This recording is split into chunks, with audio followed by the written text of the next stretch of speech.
What is up, my fellow mobile gamers? In today's video, we are going over some tips for global launch, so on day one, you can get ahead of the competition. Subscribe to the channel, thumbs up this video for more amazing mobile gaming content. We are in eternal evolution.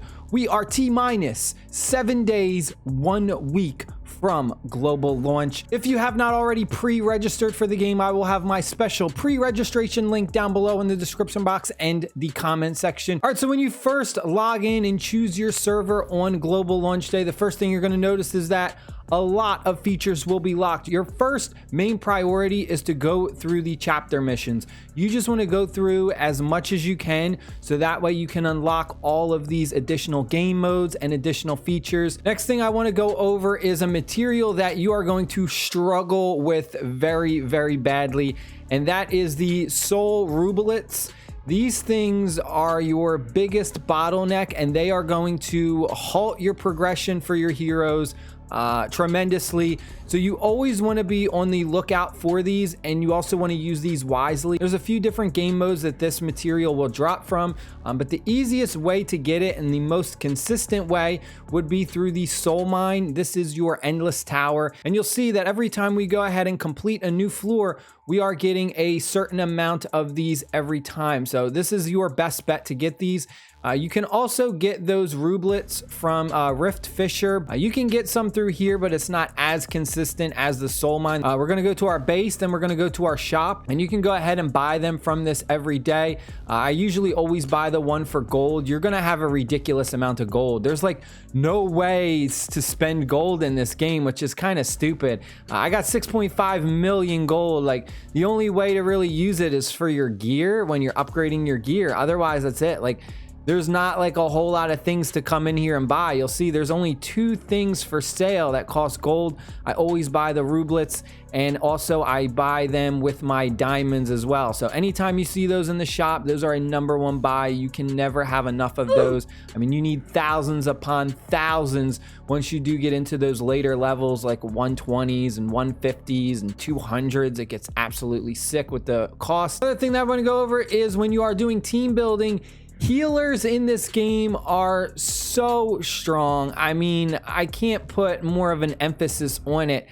Just having a healer on your team can help you win a battle where you're outpowered by at least like 30,000. So don't overlook these guys. Right now I'm using this little panda guy. He's pretty cool. But there are some other ones that you can use. Early game, if you are a free to play and you're struggling to have any type of healer, you can go ahead and use this guy right here. He's a rare and he's a healer, Techi or whatever. It's a fix-a-bot. He only has 3 abilities and they're all commons. Just if you need a healer and you're struggling early game, you don't have an elite healer, this one is pretty good to use. I used him a couple times early game until I did get an elite healer. Another way that you can spend your diamonds is if we go to Fatty's treasure. In the left corner, you'll see right under the recharge pack. If we click this, you'll have a cash pack, and then you'll have a pack for diamonds. This is kind of a hit or miss. Sometimes this has good stuff and sometimes it doesn't, but definitely come in here and you can see if they have the rublets in here for sale in the chest. Those ones I would buy, but just kind of be careful because you don't want to waste too many of your diamonds just buying like junk. The recharge pack, this is your first top up. So your first 99 cents that you're going to spend is going to get you this support hero. So again, if you're struggling early game and you're free to play, then you won't necessarily have this character right off the bat. But if you do have at least 99 cents to spend, I suggest you go ahead, buy one of the 99-cent top-up packs just so you can go ahead and get a really good support character right off the bat to really help you out. But it's not needed. Don't feel like you need to spend in order to have it. She's a really good healer, but like I said, you don't necessarily need to spend money in this game to progress at all. The next thing that is going to be a huge question asked: how do I get battle merits in order to increase my military rank or my VIP? The #1 way to do this is to go ahead and spend money in this game. However, if you're free to play, you can still earn the battle merits from playing the game. So what you need to do is, if you're free to play, or even if you're not necessarily free to play, I mean, everyone should be doing this, you're going to go over to your battle order in the top right corner. And this is kind of like your battle pass is what you want to call it. And you go to rewards and you'll see this is like your little battle pass. You have your free version and then you have your premium version at the bottom. But if you go to tasks, this is how you go ahead and get these battle merits for free to play players. You're just going to come in here and you're going to do these daily. You'll have a bunch of different missions like this one, finish dispatch mission, challenge a regular arena, so on and so forth. You just come in here, do these tasks every day. If you do not like the task that's given to you, you can click the little arrows right here and you can change the task. It does cost 10 diamonds though, so I wouldn't necessarily do it. A lot of these challenges, they're all easy. Like you shouldn't really have to come in here and refresh these. They're all easily obtainable by pretty much anyone. And then if you do buy the battle order pack though, you will get one extra quest. Next thing we're gonna do is head over to the recruitment center. This is gonna be something that's gonna catch a lot of people off guard. Is these limited recruitment cards are very, very hard to come by. Like you can earn these in the game, but these are very, very scarce. And that's mostly because those are the cards that give you the chance to summon for those triple S, like super duper rare heroes. You can go ahead and you can spend real money to get a bunch of these. That's like the fastest way, or you can just go ahead and grind it out and play the game naturally and you'll acquire these over time.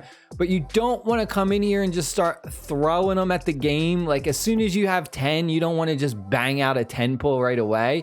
What you want to do is you want to wait until you have an event like this. Right now we have a Halloween Fever extra data chips. So this is a double chip event. So we are getting double the pity every time we go ahead and summon from this banner. This is what you want to save your limited recruitment cards for anytime you have an event like this. So at global launch, if you got a bunch of these and this event isn't going on yet, just hold off. Don't use your limited recruitment tickets yet. Just trust me on it.